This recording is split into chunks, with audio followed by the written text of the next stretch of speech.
Hello and welcome to the Cuyamonga Institute, our Q&A Conversation for Exploration series. I'm Paul Robert, the Executive Director and President of the Institute, and along with my wife, Laura Lee, the Director of Research, Education, and Outreach, we want to thank you for joining us today. The Cuyamonga Institute is an independent, nonprofit research organization committed to researching consciousness and the human experience following the footsteps of our founder, anthropologist Dr. Felicitas Goodman. And as an educational institution, we recognize to thrive, we need to take an open approach. So we invite scholars in related fields to help broaden the scope of our own work and exploration. That's why we call it Conversation for Exploration. And on these weekly Sunday discussions, we have had a full spectrum of topics, from the arts to the sciences and everything in between. And you're welcome to visit our website at cuyamongainstitute.com. All of our presentations are free, and as a nonprofit, we invite you to become a supporting member. And of course, we thank you, the community members, who continue to support the mission of the Cuyamonga Institute. From the beginning of the Cuyamonga Institute, there was a core question posed by Dr. Goodman. What is the role of ritual? First, from the perspective of traditional cultures and our ancestors. And second, why is it relevant and meaningful to us today? She found common elements at the core of the world's rituals, which became the foundation of our practice and our institute today. We know that ritual is an age-old tradition to guide and heal on an individual level as well as a collective level. Ritual provides a language for expression, stability. It serves as an integrating force in the community. Ritual returns us to the center of who we are, especially in times of transition and discord, when we need clarity to navigate our life path. Ritual offers us that transformative insight and power. And throughout history, across the world, we see elements of ritual practice to engage the patterns of nature, to restore order. The dead were buried with tools and meaningful artifacts in preparation for the world beyond this one. Cave walls were painted with scenes of animals, abstract symbols, handprints, ceremonies, dancing. And stone and bones and shells, antlers and clay were shaped into figures representing the power to slip between the worlds. These rites of passage, healing rituals, these sacred traditions have endured over tens of thousands of years. And today there's a new wave of interest in reviving the wisdom traditions that have long guided us. Rituals can be an activation for social change, to strengthen our social bonds, as well as our connection to Earth. So what are the active elements, the dynamics that lend ritual its transformative power? That brings us to our conversation today, looking at the theater of ritual and how we can incorporate ritual into our contemporary world. Well, the elements of ritual and how it holds its power to transform and to lead us in and through and out again is fascinating. Neurologists tell us how important rituals are, even secular rituals, in laying down neurological tracks and cementing new behaviors. And we need to understand rituals' impact on us as our society conducts us and how it leads us and shapes our worldview. So it's important to understand something that has so much power and impact on us and to look at it historically. I think that we can glimpse how deeply embedded ritual is within us when we see other species conduct ritual. For example, birds with their elaborate, instinctive, choreographed dances, their mating dances, and why they build bowers and nests, some even decorated, to attract their mate. And how this is from so far back in the lineage of animals growing, back to the dinosaur brain, right? Back to that really deep first part of our brain, perhaps rituals are buried there. So many species utilize it to communicate. So ritual is a powerful tool of communication and transformation, both within us, but also to engage other levels of reality. And we want to see the dynamics of it, the elements of it, to deconstruct it, to look at it. It is certainly at the core of our work, and to look at it historically and how it was used, and how we can use it today as we then carry on ritual, as we re-employ it in the world today to help us navigate and find our way. So we're very thrilled to have, for the third interview here, Thomas Riccio, a professor of performing arts and theater at the University of Texas, Dallas, who has traveled widely observing the rituals of various ethnic groups who still carry on their long-standing traditions, as well as one who explores and puts it to the test in his field work also, employing it in new ways with these very same groups, modern and contemporary ways of expressing and exploring ritual.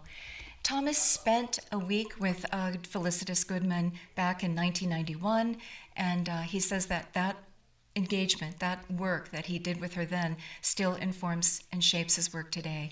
And so Thomas also newly joined our board of advisors. Yes. For the Kwemunge Institute. Thomas, welcome back. Good to have you. Good to be here. Thanks so much. This is a continuation of our last time to chat with you because we ran out of time, so much to cover. And tell us what we're going to see today in terms of how we take and deconstruct the elements of ritual and understand them anew. Maybe just a little context. I started my research in ritual when I was hired as a professor at University of Alaska. And I was hired as a theater professor, but then also asked to do a project with Alaska Native people called Duma Theater. But I knew nothing about Alaska Native theater. Even I didn't know it existed until I was hired and brought in. And so, which meant doing field research, and quickly I found that at the heart of their performance is ritual, of course, and it's a ritual that's opened up a whole new vistas of understanding performance and how performance, even theater, evolved from ritual. So my work basically has been internationally been brought in, hired, et cetera, to work with indigenous groups to essentially do two things. One is to ethnographically document, and the second is to create a performance, from that documentation in a contemporary context. That's kind of like the overall scope of like what I do and how I do it. So today I'm going to look, and what I found working internationally in pan-culturally is to understand, to identify maybe the narrative structure, the patterns. So because of this pan-cultural study, I've been able to identify patterns that kind of exist internationally with a whole variety of cultures. And then also with my performance group here in Dallas, to pull and maybe offer this as an alternative for narrative structure or narrative ways of proceeding in a contemporary context. Because we essentially don't have any community-wide rituals. So basically, we'll look at how ritual is evolved in terms of like from its place. We talked a little bit about this the first time we chatted about ritual, but essentially a ritual as kind of an overview, a very, very brief thumbnail sketch, is a reaffirmation and reiteration of a community of place in human form. So when you work with groups that have lived on land such as the Noon Bushmen or the Yupik in Alaska, they basically have created a relationship, and one way to relate and to kind of communicate with that and to, as Laura was saying, to kind of like be encoded by it is to ritualize it. So basically you're identifying and moving through the patterns of that place of being. And by doing so, you essentially encode it within your own body. And so it becomes part of your worldview. Not only that, but it helps it endure through generations, through languages, through time, through changes in culture. It really, if you can embed it in a level deeper than the spoken and written word, it endures, I would think. Yep. Yeah, it's a sensorial reality, whereas we tend to be a bit more mind-oriented and more rational in terms of how we perceive the world, and the whole Descartesian mind-body split. We look at it like the mind kind of controls the body and is foreground from the body and directs the body. Where in this worldview, it's essentially we're in a sensorial reality and a narrative right now, all of us. It's just that we are trained to validate it and understand it in terms of our mind first, in a rational sense, rather than letting the world speak dialogically, equally. So when you do a ritual, what you're doing is essentially creating a manifestation, a physical sensorial manifestation of the essence of that community of place. And within that, you can one, celebrate, but also remediate issues of balance and understanding, and let, in a sense, spirits speak. The spirits of that land, and the elements of that land speak. So that's kind of like the deep. Missing something then, because we have really engaged our brains for just the rational and linear thinking. Are we missing something then, even today, because we're trained so much in this narrow bandwidth of understanding and brain work? Absolutely. I mean, in a way, we went to this kind of like organizational, rational, and let's say human centric, the anthropocentric, because as we went from small hunting groups and hunting gatherers to larger settlements, and then to cities and to nation states, we've had to organize in a way that we start to categorize, and then Yep. understanding social system, cultural system evolve there, very much human centered, whereas when we become separated from the environment. Whereas we're no longer dialoguing with the environment, then we're basically dialoguing with the humans. So we create something that's very much human centric, and as a consequence, rational. And so we have, division of labors and hierarchies that evolve. All these things evolve because to facilitate and sustain that lifestyle. And Whereas Goodman said that's how we lost our direct communication with this other realm, is through agriculture, and we really build walls around a artificial environment, right? To grow crops and to build buildings and to domesticate animals is pretty artificial compared to living off the land as hunter-gatherers. Yeah. And that's been our trajectory. I mean, lawns, parks, national parks, as well as your own park. Give a nod to nature, but it's not the same. Right. Yeah. It's manufactured, or not manufactured, but it's like manicured, and it's sectioned off. It's controlled. It's curated, rather than letting it speak on its own terms. So we lose something, and in that curation, we lose kind of like how it moves naturally, or how it wants to move naturally and grow and speak to us naturally, because we've lost that sensibility. So this is all kind of like a preface to the understanding of ritual in, let's say, a deep structural context. And because I've had the opportunity to work with hunter-gatherers, many of which are, they're kind of like in between two cultures, but still those deep structures exist. Mm-hmm. And their traditional rituals essentially are still embedded within that, in a way, draw it forward. And as you see cultures that have been more exposed and syncretic with other cultures, you start to see that the thin, let's say, tracings of it, but nonetheless they're not as strong as they were or are with hunter-gatherers. So that's kind of like the base of like how I'm looking at it. And so this structure is important, because we're pattern-seeking creatures, and we narrativize, humans do. And so we like to see narrative and understand the world in those terms and patterns. So in a sense, a ritual is identifying a narrative and a pattern that is based on and evolved from that particular place. So within this community of place, that animals, the flora, the fauna, nature, the climate, spirits, ancestral spirits, is a way to get back to it and re-engage with it and its power and its gifts and its beauty and its life force. That ritual helps us get back there, even if momentarily. Yep, they're all drawn Sustains forward us. and then into this frame. So it's a framed event. So form becomes very important. So many traditions that I've worked with, the exactitude of performing something, and this is where we relate to the postures. The exactitude of using those postures are important, because they come from that era, they come from that time. And so we have to kind of, and in what it is, it's encoded in the body. It's entrained in the body, the biophysicalness of what we are as human beings, as a species. It's encoded. So it's important to, when you do posture sessions, that you do the posture correctly, that you do it as described, and drawn from, the statuaries or other drawings, etc. And you do it in the same way. So that's kind of an analogy for what I look at ritual. In a sense, it's every culture I worked with basically is form based. It's real important. And the narrative structure is part of that form. How it proceeds is part of that form.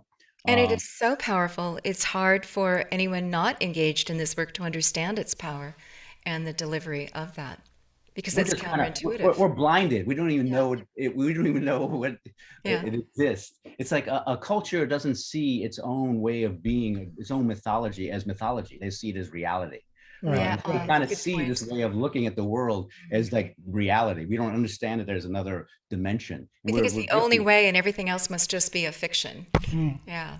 So, yeah. So the forms again. I see someone in chat mentioned about the forms. The forms basically are derived from the natural world, and basically derived and, let's say, codified in a way that speaks through trial and error. Because we're talking hundreds, if not thousands, of years that many of these cultures evolved these forms. Like with the Miao people was a revelation in that the Bades, who are their shaman-like facilitators, they'll deny that they go into trance, but what they've done instead, which is quite a revelation, is that they basically are. And one man said in an interview, "We maintain the forms." Hmm. So beautiful. the forms of how you do it, how you chant it, how you drum it, how you enact it, how the sequence of narrative events, basically it creates, like, in a sense, like this this kind of like this pod of like of trance for the entire audience. Mm-hmm. So it's no longer just a singular person, a shaman going into a state of trance and transcending into another reality and bringing back information. That's one way of doing it. The way they look at it is, and the way they proceed essentially is, it's a form based, and so you maintain the form, and the exactitude of the form will show and demonstrate its validity and its power. So there's different ways of doing it. They're And not. that's actually where theater connects, I think, because when you are really sitting there in the audience of wonderful theater, and engaged in this suspension of disbelief, that's a trance state. That's a mild trance state that you're in with the group. I mean, it's so powerful. And I think that must be part of what attracted you to theater on a Yeah. personal level. Yeah, Yeah. I agree. I Yeah. agree. So I'm think so that's maybe like a preface. We can kind of discuss and move through and You have dialogue a as we move. slideshow. Yeah, I have a slideshow. So I think that showing and telling always tells a lot more. Yeah, we have a visual medium here, unlike radio. Let's make full use of it. Yeah. Yeah. Let me go to share. Okay. All right. So thanks for the name, Paul. I was wondering what to call it, but you came up with it, and it's wonderful. Sometimes I'm so close to it, I don't know what I'm seeing, or how to talk about it. So I'll just go through slowly.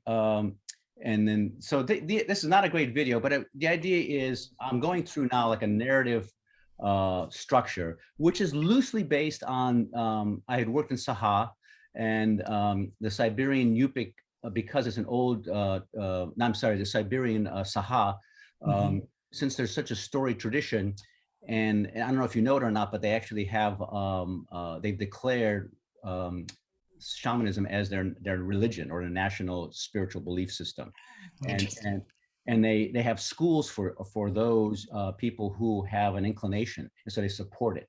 And so that's something maybe, and they oftentimes have conferences in Saha, which is Central Siberia. So I worked there. I was brought in to do a show for the National Theater, but of course I was there for several months, but I did a lot of research as well. So then what I'm getting at, the upshot is basically a lot of like the narrative structure I am playing off of some of the narrative structures that they have presented and interpreted. So basically it's preparation of the audience is first. I mean, and in theater, you have people come to the lobby, they sit down, they get programs, whatever. The theater has a house lights up, and then when the show begins, the curtains open, house lights go down. So in a sense, you're preparing the audience in a convention. So in a sense, that's a form, and we understand that.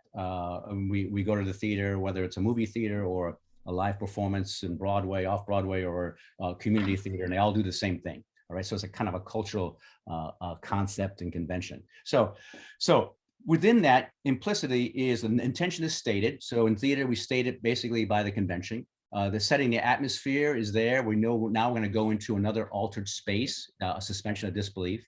We're not necessarily blessed or protected, but in a shamanic and or ritual setting, we are blessed and protected. That's you're entering now into with the anticipation of a sacred space. And then roles and expectations are identified, who you are, what's expected of you, and in a sense, which we do implicitly with theater. It may include active participation, which some theater does, and some ritual does, some does not. Repeating of verses, affirmations, rhythms, music. In a sense, you think about laughter, applause, people interacting in the theater. In a sense, is a form of that. It's not the same, but it's in a sense you can see how it's the derivation from a ritual, let's say, dynamic. Shamanism has the ability to regulate social relations with the community. So in a sense, the shaman, as well as the ritual, essentially they regulate or they reaffirm the community. So when we see a ritual, like a funeral ritual, we have like people gathered to give testimony about someone's life. In a sense, it's something codified, loosely codified, because we're not like homogeneous as a culture. But nonetheless, what we do in a sense is it's a way of regulating and kind of making balance. That person now, their loss or their death creates a whole for the community. And so the community comes together to ritually, we're talking ritual light here on a scale of 1 to 10, maybe a 2, but we do ritualize it and to mark that person, their transition. So I'm going to show this. This is from like 1996. I was working at the Korean National University for the Arts, and I was able to research mudongs and shinbangs, who are their spirit people. And I'll just show a little bit of this and then explain it. Hang on here. Okay. 탄압받으면서 사림으로 쫓겨나면서 인간으로 들어가면서 유교 사상에 접하게 됩니다. 조상 사상. He's talking about the intention. 원래 이 부시라는 자체는 인간에서 부시. This is an initiation. 국가에서만 나라뿐만 아니라. So this is the master shinbang. 인간으로 들어가서 생활적인 신앙으로 바뀌어져 버립니다. 그러면서 이제 우리가 너무나도 우리 자체가 우리 이제 선배인 무속인들이. Now the woman being initiated is here, and this is the husband of the, I'm sorry, this is the husband, and then the woman is here.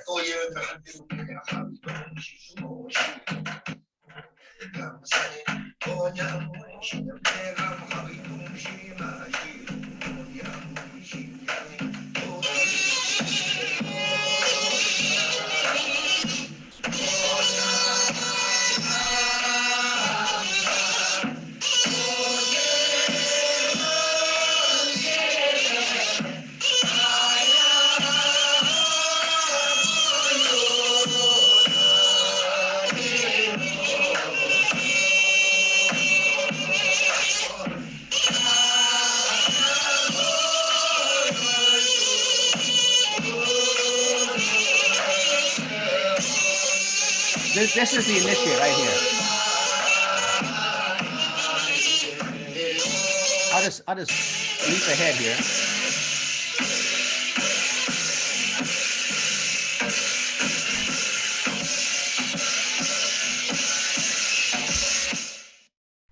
Okay. Now what we saw there basically, this is just the introduction, the preparation of the audience. They have in Korea, in the mountains, they have these houses which are for shamanizing, and any number of rituals, and they're isolated and they're within nature. And this woman who's being initiated, and her husband, of course, is a part of the initiation because his life, as her life, will be forever affected and adjusted because of this. And if you notice with the altar, all those deities are significant, and in front of the deities you had fruit, you had rice cakes and other propitiations. Yeah, so these are all things in preparation. So this went on for like, I think 16 hours. This is just the very beginning. This is about 9 in the morning, if not earlier. And so you see kind of like we need to prepare the audience, and of course for ritual, it means something very different. So Oh, let me go here. And then here, now after the preparing of the audience, there's a preparation of the assistant. So basically you identify the assistant's role and what they do.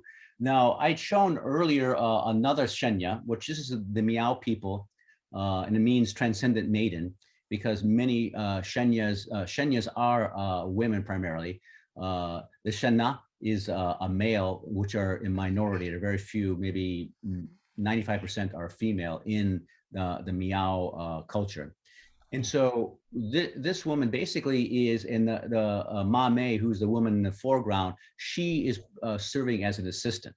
So she basically is preparing the assistant and identifying, affirming her role. So I'll just show a little bit of this, how she is, and this was a few hours that we were with her, but you can see how she's preparing her assistant.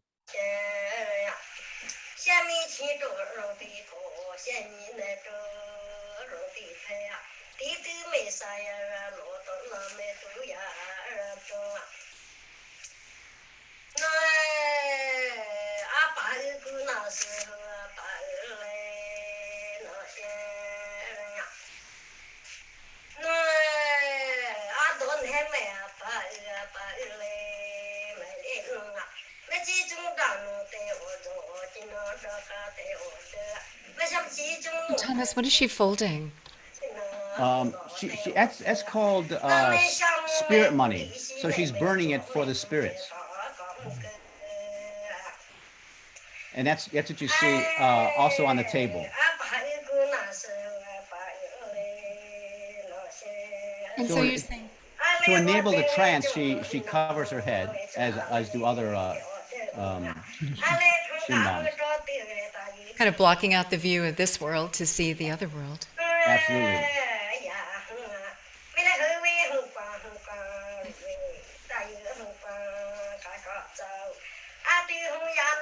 So what she's doing here is basically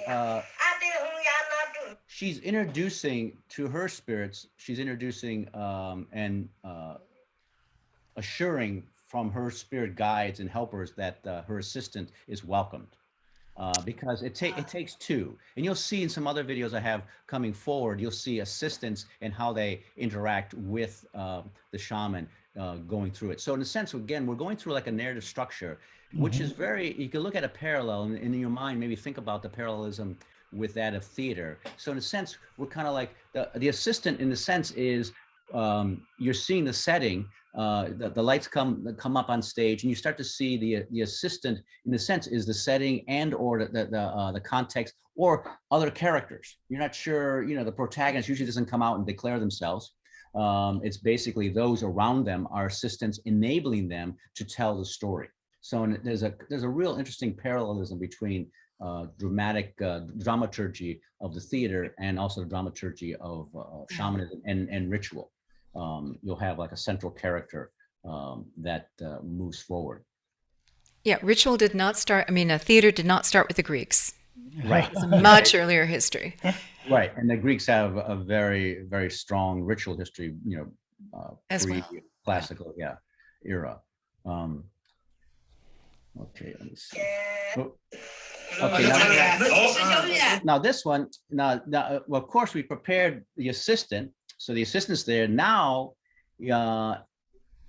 if we were talking like a drama, whether it's a TV drama or whatever, we're now in a suspension of disbelief. We're now moving forward into the setting. We're seeing secondary characters, whatever, the event. And then we start to see the preparation of the hero and or shaman. And here, this is a demonstration from also the Miao, who have been working with the last 6-7 years extensively. And it's pretty privileged that you even got in there to witness the rituals and to record them, isn't it? It's like when I worked in Korea, they called me Lucky Boy. They said for some reason I'm lucky, and I just kind of get in odd places, and I just and sometimes I don't even seek it; it just kind of like manifest. So so I'm just kind of going with it. Absolutely. So, but this fella he's a bade, and this is deep within the mountains. And what he's doing is not a ritual. What he's doing is a demonstration of his power, right, for his community. And this goes and suggests that part of the ritual's power is a belief in the fact that it's circulating, and the fact that we believe in him and that he can, and we trust him. And so this is something that they do sometimes within the ritual itself. Oftentimes it's something they do on the side, but it's basically demonstrating that the community is prepared psychologically and belief wise to the power of the Bade. So you would say that not only are they setting the stage of the ritual, but they're setting the stage of all of the participants' minds, right? Right. To open the It's door there as well. it's implied and needs to be asserted now and then. I mean, it's like, in a way, it's like we know, like for instance, there's an order in our community if people stop for red lights, and we see a policeman now and then, or they come in a timely manner. Because we need that kind of demonstration of a police car going by, that it's an ordered system. And these are implied and reassurances, even though we may not have called a policeman in years or had interaction. Nonetheless, it's an assured system. And when people stopping at a stoplight, we realize that there's a chaos going on, and it's a disordered system. So in a sense, these demonstrations are throughout a culture, and many of them are nuanced.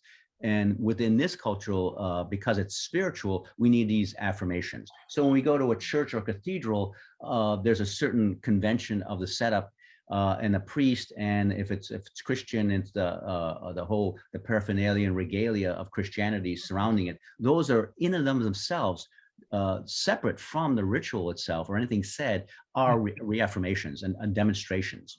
Because costume can communicate, and these are the traffic cops to the alternate reality and back. Yeah, demonstration. Right.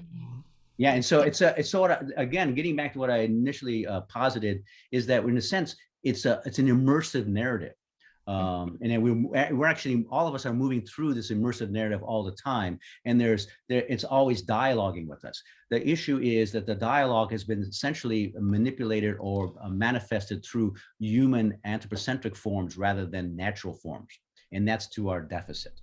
But let me just show this, and I can speak to this fella here. Let's see here. 而且是保护了。来，俺不在这呗。我为了我打回去。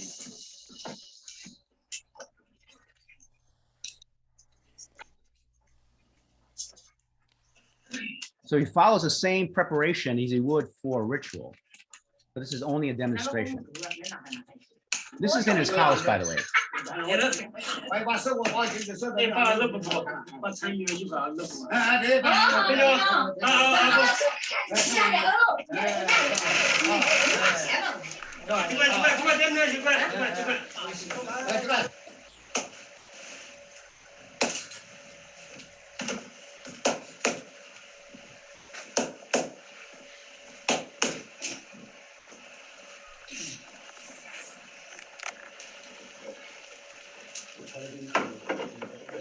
趁着点。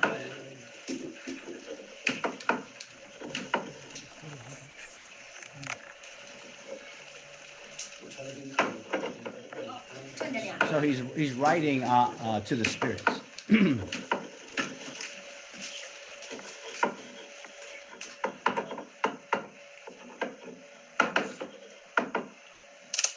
And again, the spirit paper that is burning. Oh, I'm not sure what is. So he was writing on a table, though it didn't leave a mark. He was still going through the gesture of writing the words down, Right. in a kind of ephemeral way that didn't leave a mark in this world. Interesting. Yeah. What he does is essentially he eats that bowl, and then later he puts a hot plowshare, which is heated, it's red, and he puts it in his mouth and walks around with it to demonstrate to the community that he has these powers. He will deny, and I've met this man and interviewed him a few times, that he goes into trance. He, however, does, for me, some sort of trance-like event, for him to do that. He's not there. And so again, it goes on. So rather than show the whole thing, and for the sake of time, I didn't want to show. But if you weren't in trance, then presumably that hot object would burn you. It's Right. only being in trance that you have the ability to withstand it because you're outside of the normal. Generally. So, I mean, I hate generalizations, but generally that's the case. What happens too is I found that, I mean, there are those who essentially biologically transform in a way that they're able to do this, and I've seen this with like people putting hooks in their back and pulling carts, and like eating the bowl. I mean, I can't explain many things that I've seen that have occurred. And maybe you can explain it in one way that something biologically happens, that there's some sort of transference or opening of the material and let's say the ethereal that allows this transference.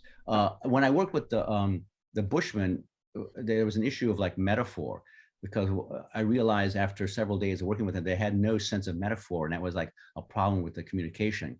And for them, when they is another alternative, rather than a biological something happening biologically or biophysically or psychophysically, what they feel is that there's, when they perform, for instance, like a tree, and when they'll do a dance of a tree, they don't become the tree. They don't understand metaphor. There's no need for metaphor. They are the tree. Yes. So it's networked reality. It's in a sense there everything. So for you, for us here today, if we understand something, we understand tree. In a sense, we look at it as subject object. Whereas in their perspective and in the lineage of many of these traditions is the fact that it's not like us or them or object subject. It's essentially one of us. It's in us.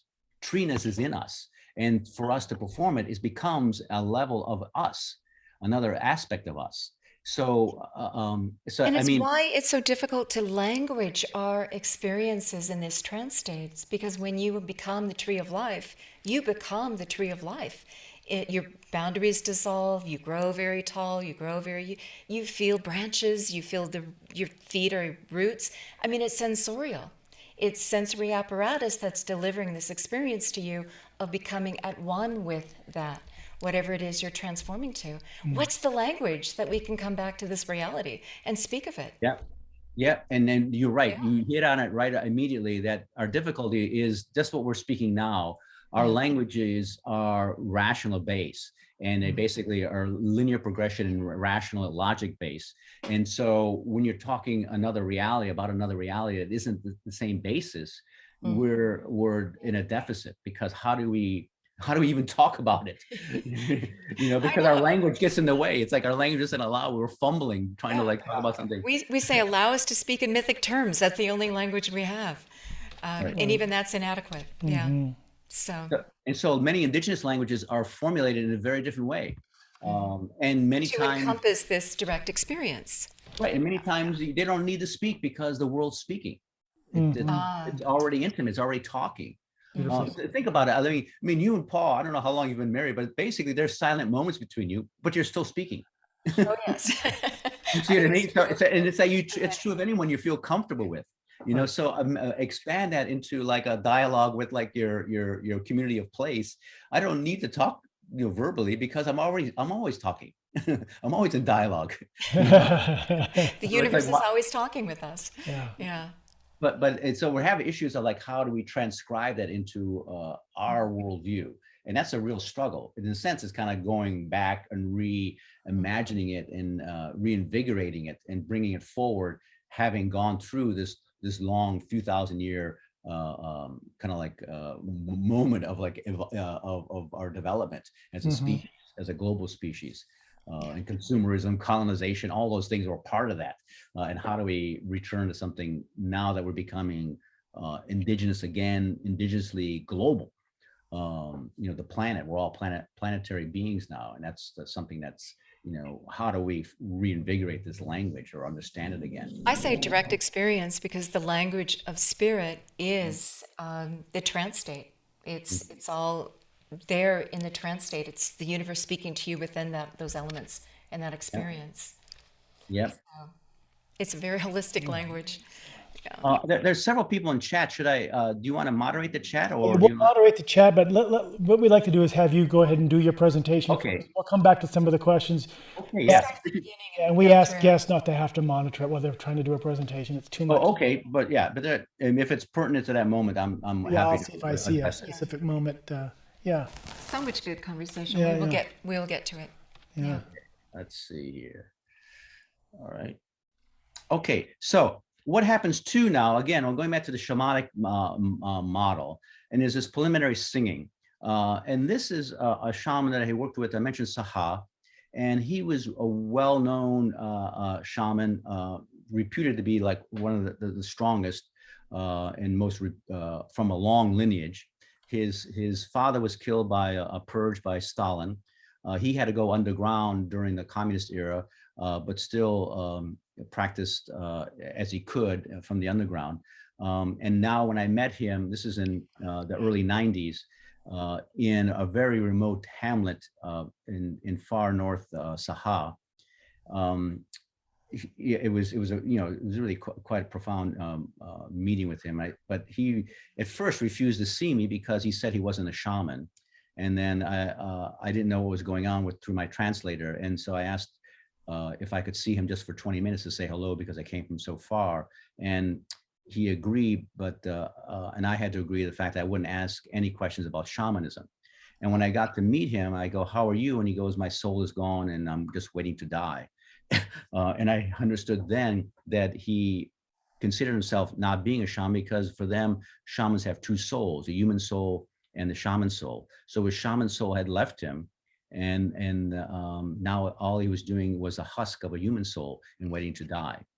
But I spent not 20 minutes, but several hours with him, and I asked every question that I had, but I never said the word shaman.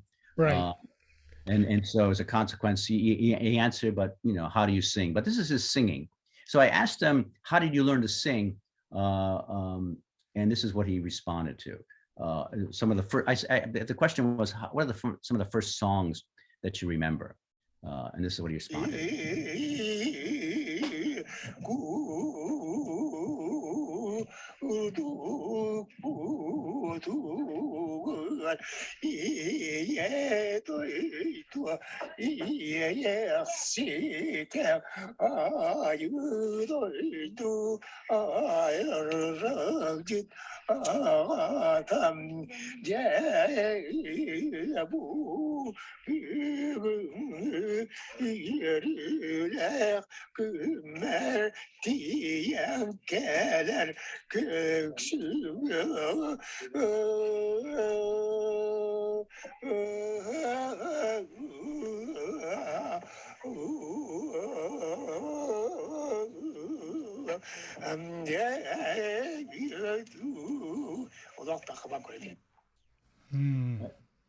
Wow.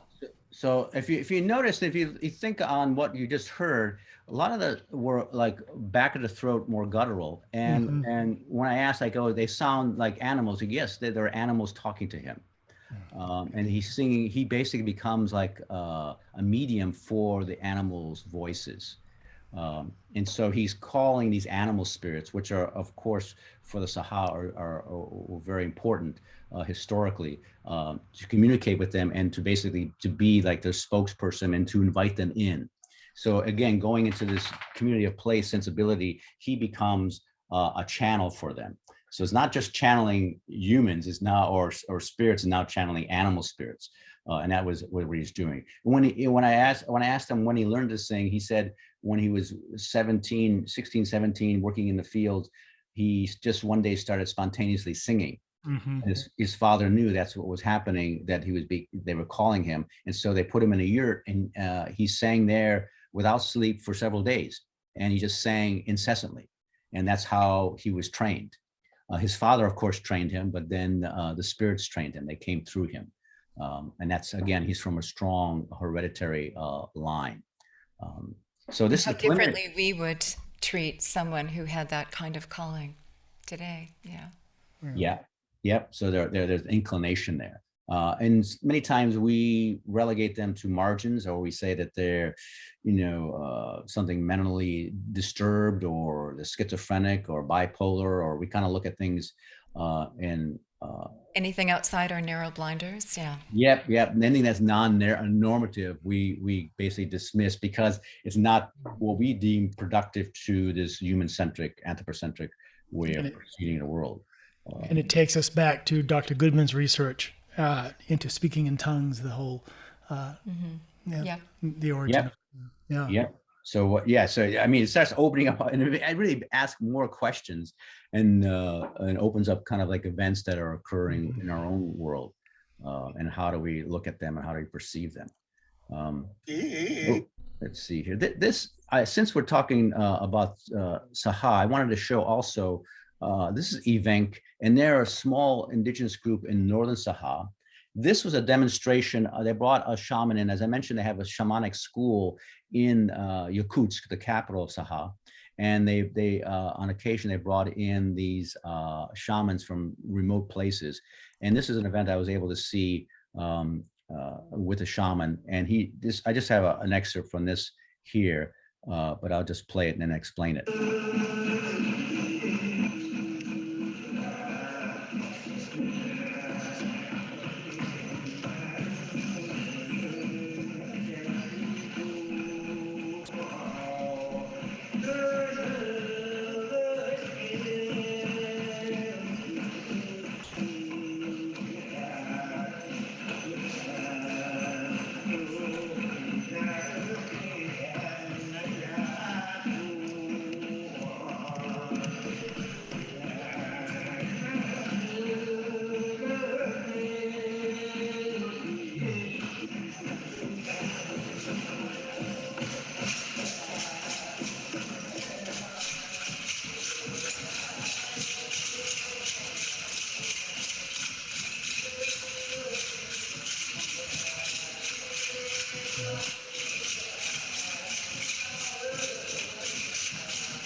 This goes on for some time, but I'll pause it here.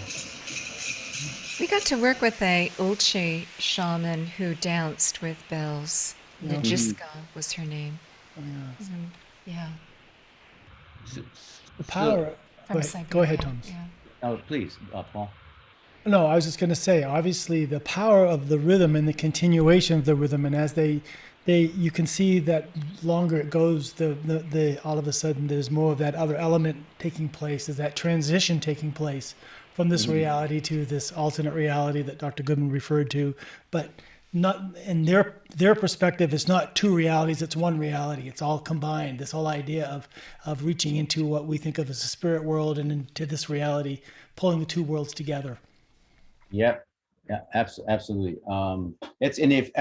I mean, all of us are tuned in today. I mean, I don't know about you, but I was definitely being pulled in as well. Yes, exactly. There was a couple of questions on the previous gentleman. The question was he able to pass on his knowledge? Was he able to have an opportunity to share his songs? Yeah.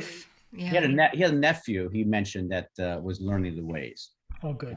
And many people from the shaman school in Yakutsk would come and interview him, and he would actually go into Yakutsk, which is a long, difficult journey through back roads, and talk to them and educate as best he could, and tell stories. So, yeah. Imagine your professorships. A bunch of shamans, yeah. And previously there was a question about what's the difference between ritual and ceremony? Yeah, it's a good question. Like we'll say something is very ceremonial, but as opposed to very ritual, just in popular usage and vernacular. the way I look at ceremony is it's a commemoration, and it's an understanding of the structure, generally social and cultural. Yeah. Like the president being inaugurated is a ceremony. Has ritual-like qualities, but it's not necessarily a ritual. I see, for me, in my definition, ritual is something that takes us to another place. Mhm. Whereas ceremony, it's not about taking us to another place. It's basically to identify, valorize, and reaffirm the social, cultural norms or structure of it. Yeah. That was Goodman's definition, that ritual doesn't happen without engaging the spirits or this larger universe, and that its purpose is to transform. Yeah. Transcend. Yeah, like a graduation at a university is not a ritual. It's ritual-like with the regalia, et cetera, but it's basically a graduation ceremony, and that's how we reference it. Mhm. Or a marriage ceremony has ritual qualities, but it's not necessarily taking us transcending to a spiritual realm. And Go ahead. one other question real quickly, and that was the quality of the chanting. As Happy was asking, the quality of the chanting makes me think of the tonal language. Is it tonal? Yep.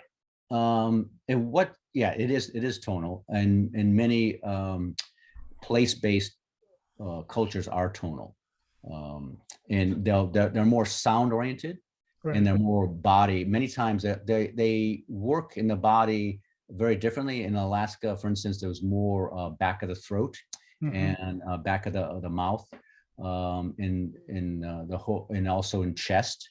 With the Bushmen, it was more like in the front of the mouth, in like clicks. And so the clicks are basically like ways of almost a rhythm, or a way of like propulsively pushing out the sound. So it's different uses of sound and language, and how they communicate. Beautiful. I think it's based on what they experience. I mean, what their environment is, how they hear their environment. So maybe a thorough study will need to be made linguistically, how those cultures evolve their language sounds, tonalities. Yeah. And pitch makes a difference. Maybe There's a we'll lot of nuances within it. Yeah. We talk about that next week a little bit. Yeah. All right, let's go back. So here the drum, you can see the assistant takes over, and the importance of the assistant. And if we're looking at, let's say, a play or a dramaturgy, essentially the lead character, the protagonist, which is the shaman-like character, let's say, or that position structurally, is facilitated and opened up. The story is opened up by an assistant, or someone who they interact with. That's what that contrast opens up and basically guides the action. And so in a sense, the assistant serves in the same function. Again, we're talking like narrative structure wise and parallels. Whereas here too, also, the drum itself is a horsehide drum. They have these things called milshmares, which are unique only to that part of the world. And they're very hairy. If you look up milshmares online, Siberian milshmares, they're hairy, and because they have to be out there for 40 below zero Fahrenheit. And you notice there are little knobs on the drum itself. Those knobs represent mountains. And what happens, and it's also a horsehair beater. And by beating it, and if you listen closely, if you remember when we just heard, it's almost like a trot. It's almost like a horse trot. And so they see the horse as a spiritual animal. In fact, the symbol of Saha, Republic of Saha, is a horse, and how they ride the horse through the sky, through the drum. And so they evoke their spirit animal of the people through the drumming and how they drum. So the rhythm of the drum.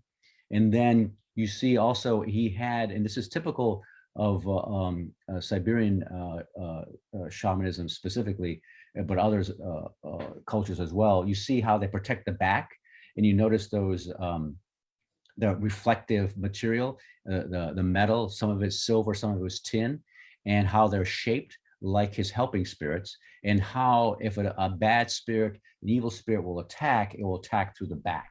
And so they have to protect the back. And so what he's doing is, it's not only something that helps facilitate a state of trance with the rhythm that he coordinates with the drumming and the singing, but also it's a way of like reflecting, because you can see bad spirits through reflection, but also protecting the back from attack. So those are really important, what we're seeing there, the markers. And then the skirting, when you are going into a state of trance, and even maybe recall the first video I showed in Korea, it was a male mudang, but he was basically dressed in robes that were very female-like. And so oftentimes you'll see kind of like this asexuality, male femaleness that goes back and forth, because they're in between spaces. They're in between spaces, not only spiritual and material, but also in between spaces like in gender. They're unidentifiable in terms. And so you'll see a lot of like things that would normally be associated with females on like a male, and vice versa with the, you'll see mannish or male-like accoutrements on a female, or shaman, or a mudang. And so you kind of see that, just to kind of explain what we're seeing here. Again, going back to the sensorial and how everything speaks, it's just, and then when you're aware of the language of the culture, you can understand and decipher how it speaks and what's being manifested. And I wanted to, I made a mental note. You notice that also in Korea and even with the Bade in China, they did a lot of clapping, and they did a lot of like rubbing the hands, back and forth. And it's important to know that many cultures feel that that's where spirits enter and exit, just as a reminder. And then that's, and so you need to rub it. And think about when people pray in Christians, they bring, or Buddhist, whatever, they bring the hands together because something, your spirit can exit or spirit can enter. And so they clap to basically hold it in, and they rub, and then they pray. So basically they want it inside. And so that there's a big reference to the hand. And in some cultures, like the Utah culture, for instance, in their mask work, and even how when they dance socially, they always have the hands covered, either with gloves or dance fans. And that's to basically to hold so your spirit doesn't exit or a bad spirit enters, because you're vulnerable when you're dancing or in this kind of like transitional space. So that's something. What you're saying about the hands, because so often when we are using a posture that the hands are prominently held up and fingers spread, for example, boy, do the hands get activated energetically. Boy, do they feel like transmitters, receivers. It's really interesting how we experience that without an intellectual knowledge of it, but we experience that.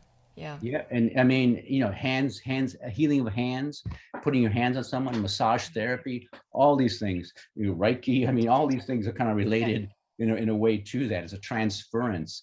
There's something else happening there biophysically, which many traditions knowing how to activate this inner technology that we all possess. Yeah. I want to compliment you for a moment before we continue, just to say that these video clips that you've collected personally are not available anywhere else.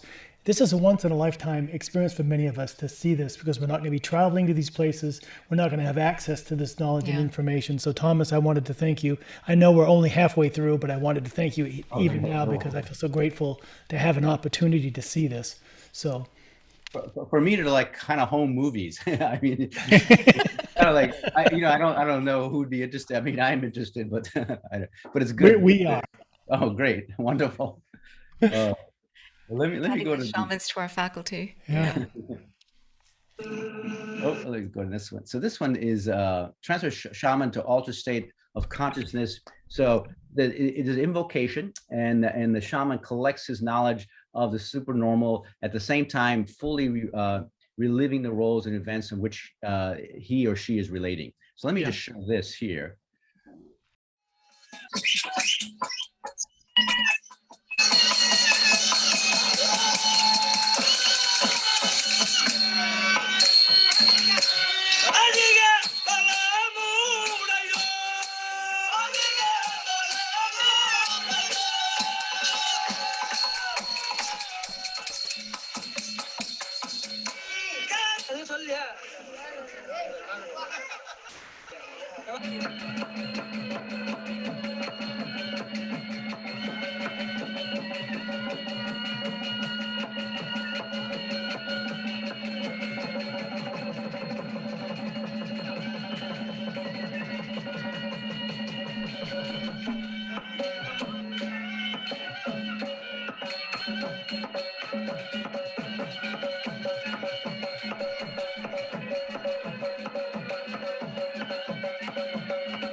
So I just showed a bit of that. This is a short documentary I did a few years ago. I was in Tamil Nadu.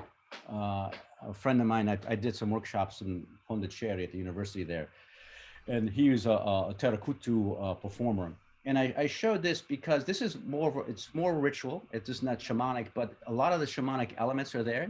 They basically, as the men are, and it's all male, as the men are preparing for this performance, which goes on all night, with the rhythms, you see kind of a trance-like rhythms that are being played and the complexity of it, which is very reflective of it. And then you see that it's shaped to the Mahabharata and to Hinduism, but it's which for me evolved from older traditions, and it became formulated and, let's say, religified as it moved forward in time and space. But you see kind of like the vestiges of it in terms of the regalia and evocation of these mythic spirit gods like Karna and Arjuna, and Krishna makes an appearance, and then how they basically are taking in a very like folk art way, they're taking the body to heaven to rest now with the gods and their protection. Well, it makes sense. If you want your deceased loved ones to depart with the gods, you need to call the gods. You need to activate that portal so that soul can go through and join the gods. That makes sense. It also looks like the song lines being activated to keep the dream time alive of the Aboriginals, that same kind of idea. We need to rehearse and activate and embody the Mahabharata, that dream time of India, in order to keep it alive. That same kind of impulse, it would seem to me.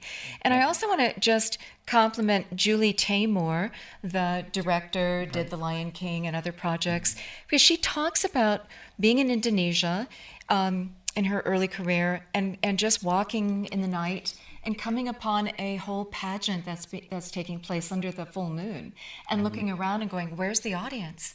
Oh, she realized, this is a pageant that's being put on for the gods.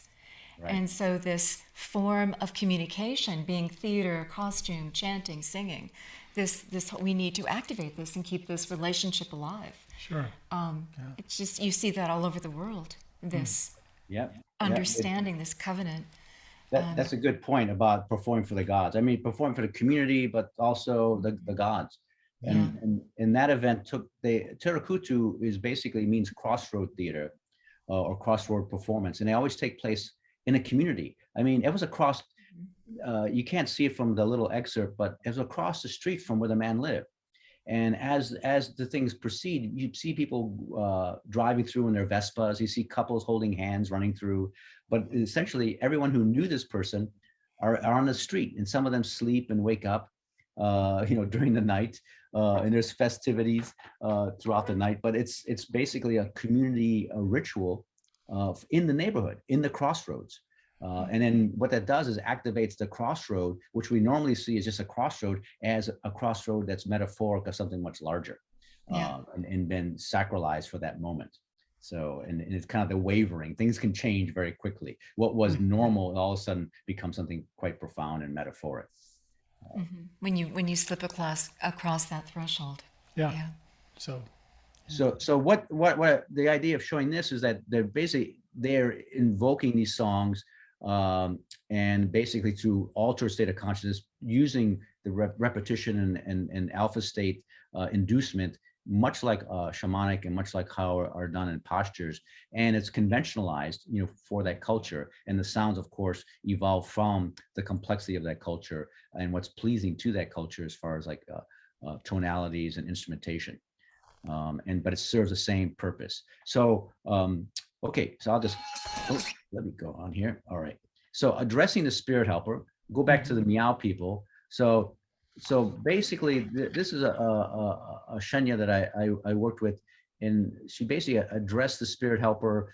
Again, we have the cloth on her face to kind of focus her efforts, and we saw that in the other Shenya demonstrations as well. So they share the existence of helping spirit system and the idea of a mutual union of human and spirit that is a cornerstone of shamanism. And I'll call her shaman-like. She's called a spirit medium. So she serves many of the functions that a shaman does. and they have a very a codified way of working. You'll see this repeated. We saw it earlier in the earlier video. They essentially, all the Shanyas do the same thing, and they invoke and they go into a trance state by the rapid movement of their heels to activate the body rhythm, but also spinal fluids. Oh, I have to just interject and say that your reference to the cerebral spinal fluid activation to support this state and a few other references prompted me to find Mauro Zapatera, and he gave us a 2-hour and plus talk on the cerebral spinal fluid as he understands it and researched it and its connection. So from the anatomy and all of that. So I just want to recommend if we followed through with that lead, and it was really profound and interesting. I saw that on recording of it. It was very, very nice. In fact, when I have a little time, I'll connect with them, and I think we have a lot in common. I think that's a good idea. We'll put you both on here. Yeah. Roundtable. But go ahead. I just had to interject that. Yeah. So she's addressing the spirit helpers. Later, when as she moves through, she'll actually start describing what she's going through, much like a shaman would do on their journey. So so the roads of the spirit. She's basically opening the roads to this other world. The shaman calls and sends back one spirit after another. So evoke them and say, no, you're not useful today. Though you're my normal helper, I'm not useful. I'll use somebody else, or can I find someone to assist me today, and maybe make a discovery. So these are what the practices of what the Shanyas told me, that sometimes spirits come that they don't know, and then they'll say, well, maybe you can help me today, or maybe no, I'm looking for something else. Do you know someone? So it's kind of like networking. It's like spirit world networking. It's kind of like, it's like, who do you know? It's like, no, yeah, it's good. Thanks for the reference for that formula. And so this is what she's going through right now. She's addressing the spirit helper. So I'll just show a little bit of this.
We have to note, Thomas, that while her feet may have been activating her own cerebral spinal fluid, they were also serving as a drum beat, and pretty much the same rhythm that we use, that Goodman determined 200 to 210 beats per minute as the optimal activating beat for this kind of work.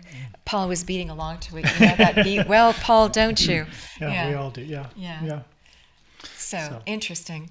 And you're absolutely right. In fact, that's exactly what's happening there. And then you see again, he's burning. This is the assistant, who's a Bade, and he's burning the spirit money, because the offering, and then the incense is incense-like, as well as the spirit money is an offering to the spirits, because it's a way of like connecting and communicating with them. She actually got lost and she told me afterwards that she got lost during it, and she got confused because she was coming to my house. That was the focus of it. She wanted to visit my house, and so she basically traveled, but she'd never been across the ocean. And so she wandered quite a while, and then found her way finally to my house, and she described it in minute detail, Oh, wow. which was really quite You share amazing. that story with us. I have like red tiles on my floor, and I wax them and stuff like that. And so the first thing she said, she goes, "Oh, it's so slippery, I'm going to fall." And this is what she's saying when she's in trance. And then she started singing these Cultural Revolution songs, like moving her arms and everything, like a march, like they did like in 1972. And her son, who was sitting next to me, who was a Bade, they were like confused. I go, she's never expressed any type of political leanings. And then why all of a sudden she's singing these songs? I have in my one of my rooms, I have a set of posters from that period, like woodcuts, which I enjoy, aesthetically, and I collect them. And so she saw them. And she basically, my friend Peng Jing Kwan, who's been to my house, he turned to me and goes, "The posters." And it was very interesting that, she described in detail my house. What they were about and their associations. That's interesting. I mean, how she got there, she described plants I have, she described the windows, it's just like, it was really quite amazing. Well, I want to share something else that we had with a shaman experience, the Najiska, who's of the Siberian tribe of the Olche, that Right. Jan van Isselstein brought to Seattle, that we went to go see and had a session with. 20-something years ago. Her tradition was dancing and singing with a drum, and she had the skirts with the bells on. Yeah. And she basically told Paul, the spirits of the tradition that you're following want you to go and do that work. We were doing that work, and pretty much said, do that work. Yeah. So, and how she knew about it, we hadn't mentioned anything. We didn't speak her language. She was going through a translator. We were focused on, hey, we're here, we are, we're showing up. What do you want to tell us? One of those moments. Yeah. Yeah. And told me that as well. So very interesting. Yeah. How they know beyond. Right. Yeah. And coming back to this other notion, which Richard's asking a question about in the chat room, the idea that the belief system has its role, that people at some point have to have faith that the ritual is going to work every single time. And Dr. Goodman did say that you have to have an expectation of good things happening. I mean, it's that expectation. You just set that intention and you let it go. And so Rich is bringing trust the process. bringing up the question from this indigenous perspective as well, that the people at that point where there's no question, it's an accepted, it's beyond belief. It's reality. Mm-hmm. Yeah. When I document, I often have to kind of catch myself because I don't want to fall victim of confirmation bias. Yeah. And just kind of like, okay, I'm seeing this because I should see it. So I stay kind of like, as objective as possible. But there are things that I can't explain. And though I try and I look and examine it from many perspectives, and I still can't explain. So, and that maybe keeps me in it and keeps me pushing forward. You have a colleague in Frederick Smith and his work in India who also has been sharing stories of things he can't explain. We should put the two of you on together to puzzle over these eyewitness reports that defy as a Vedic scholar, terms. yeah, and he's actually said in the chat room already that there's tons of resonance with Thomas's research. He's very fascinated, and of course they want to discuss, they want to have conversations. So we'll do that. Well, let's do it here. Okay. Let's book a Sunday. Come on, guys, come back, and then I want to be part of that conversation. Okay. So compare notes. Yeah. You don't get to have private meetings. We want to be a part of it. We all want to share in that one. Yeah. We're all ears. Yeah. Okay. So. Let me just for sake of time, I'll kind of skip ahead here a little bit. Let's see here, and let's go to Africa here. This is Bachai. So he addresses the sickness demon. The video is not good only because all I had was firelight, And though I paid some boys money to keep the fire going with sticks, this is the best I could do. So let me show this in how he addresses the sickness demon. So now within the narrative, in a sense, getting back to our analogy, our loose analogy with theater and theater dramaturgy and anthropocentric dramaturgy, how in a story narrative, how now we start dealing with the big issues, whether it's interpersonal, psychological, or environmental. We start now addressing the issues, the conflict in drama. So this And is how to kind of find resolution and right, balance. Yeah. but we need to explore it. So now there's a difficulty. And we can, you know, I maybe something I'll do this, maybe make like a chart and try to like, you know, ferret out the similarities and how they correspond. But let me just show this to show what he does. The video will get a little better in a second here.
So you can see his body starts transforming as the video proceeds.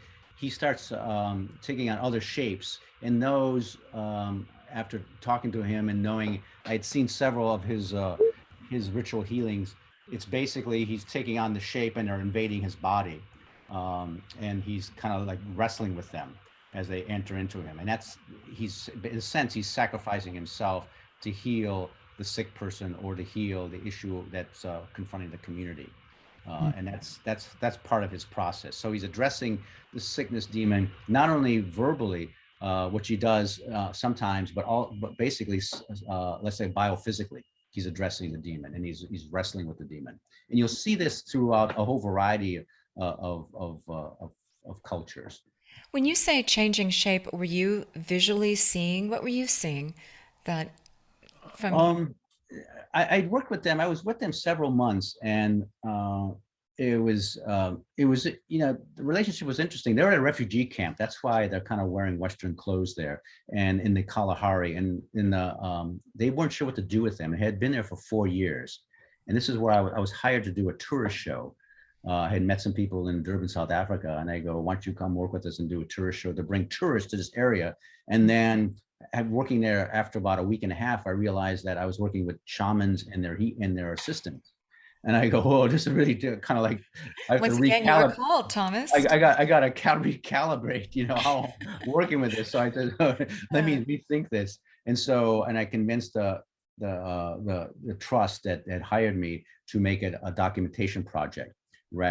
And then what we ultimately did was we did a camp-wide healing performance using all of the healers. I had 8 of them. So we basically, and they've never done that. So something kind of reimagined, and it was through collaboration. We developed this camp-wide healing project, which they performed, and then what they did in the performance, they actually interpolated me into it, because that's what they do. They interpolate whatever is contemporary. So that's kind of like the background. But what I saw here, it's like, it starts at like nightfall, and it extends into dawn, where the healing is complete. So about 3 or 4 in the morning, and if you notice, it's very trance-like, and polyphonic. I mean, the clapping, the singing, the rounds of the singing, the flickering of the light, the shadow and light play. Oh yeah. And then the rattle. I mean, you don't know where you are like 3 in the morning. I mean, you have no idea what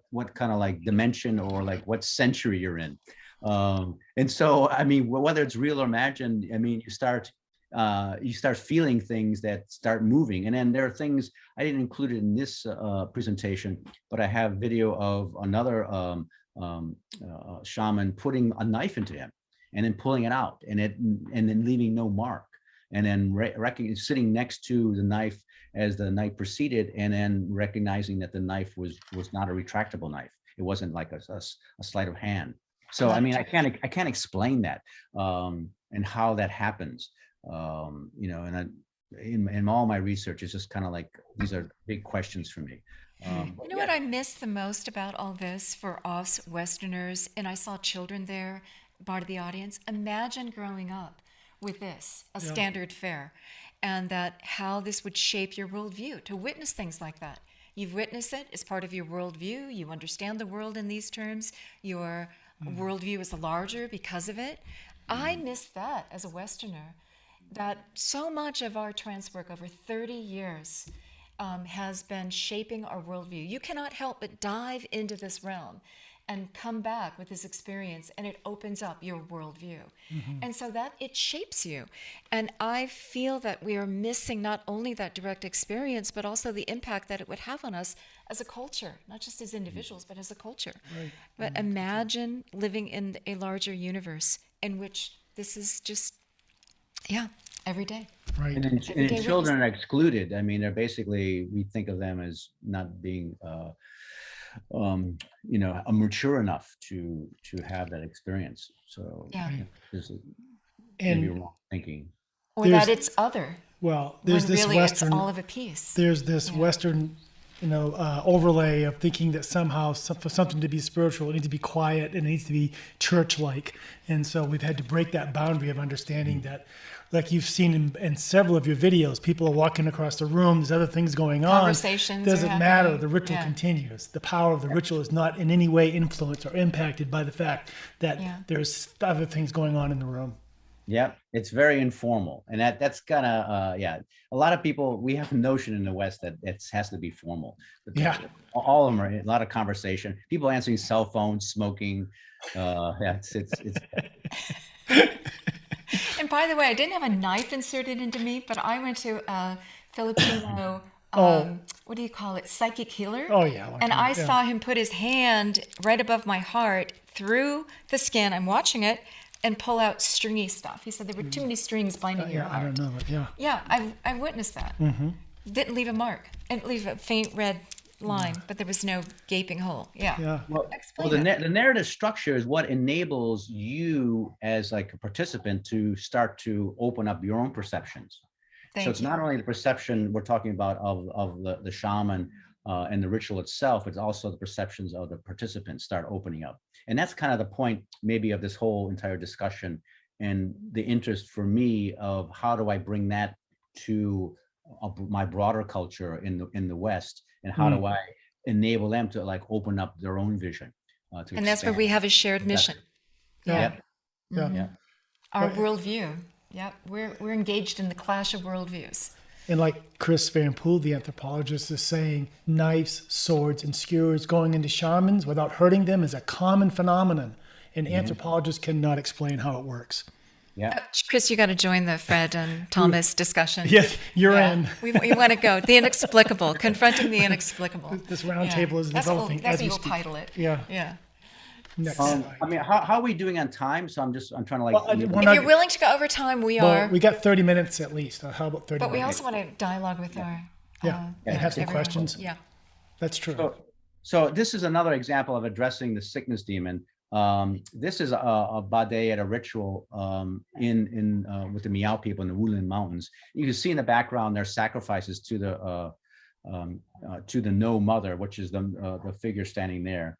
And what he's doing is addressing the sickness demon and asking the No Mother to remedy and using the No Mother as a spirit helper to remedy the situation for the family that's occurring there. And this is an archival photo from Alaska, and this is fighting the sickness demon. And so they'll go into combat, and I've seen like Machai, the Bushman, go into combat and actually been knocked down.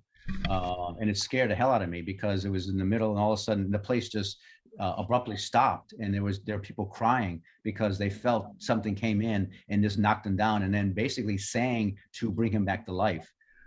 So the sickness demon, he was wrestling, with the sickness demon. And here we have another cultural, pan-cultural reference. This is from the turn of the century, like 1910 or so. And then here you have a Yupik a shaman, and look at those hands. And what's important is he has hands with gloves. So he's going into battle. And look at his mask. And if you know nothing about Yupik mask, they're really quite unique and phenomenal. But everything in the mask suggests, you have the teeth there. So, and he has his helping spirits. There's like some sort of, I can't identify, but some animal beak that's at his chin. And then he has 4 mouths to basically, and they're all with teeth. And so they're there to basically gobble up and to confront, what's going on. And then the use of feathers there are basically he's able to flight and to move quickly. And then at his forehead, you see these dots, which are basically the stars, is able to travel. So he's going to go somewhere in the sky to travel to do battle with the demon spirits. And in Yupik mythology, they believe that the sky, what we see as stars, they see as holes, the sky cloth, and so they could transfer into it. And on the other side of that sky cloth is the same reality we have here, but a spirit reality, and they're much larger. And so he's basically going to go, this is my assessment, he's going to go through the sky hole, right, to the sky and deal with the sickness demon that is like doing something probably maybe to this young boy here, some sort of physical or psychological ailment that he's going to remedy. And that's, so it's again, there's a parallel throughout the world. And I hate to generalize, but there are definite deep structural parallels that each culture has evolved and kind of codified through their own experience and experimentation to make it a form that they use as a narrative form or a narrative part of what they do, each expressed in their own way. And those mythologies are not so far removed from our own Western culture, where you can go back in time and find myths about having to fight the demon that wants to eat up the world in chaos every day so that the sun can come up the next day. I mean, you see this. So these are remnants, I think, of these very old traditions that we've just parlayed into mythologies that we all know. But here's, yeah. Dragons, spirit creatures, all sorts of things. That, going into caves. Caves may be the unconscious or another reality to deal with the demon within. So again, I'm showing this just to kind of maybe show. You would have to say today we call it the shadow, that we're all dealing with the shadow side that we all need to address on an individual level. So, yeah. So I'll just move through. This is another. This is a Miao Bade, and I'll just show again a short video of how he deals with the demons. And how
So at the end there, I focused in on that mustache. It's a fake mustache, and basically it's a mustache of a hero.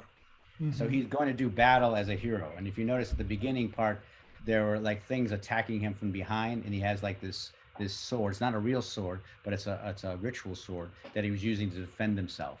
And then the one spirit demon requested for him to remedy things. It requested a rooster sacrifice, which he did, and there was a whole procedure of how he did that behind the altar. And then did a prophecy behind the altar if it was accepted or not.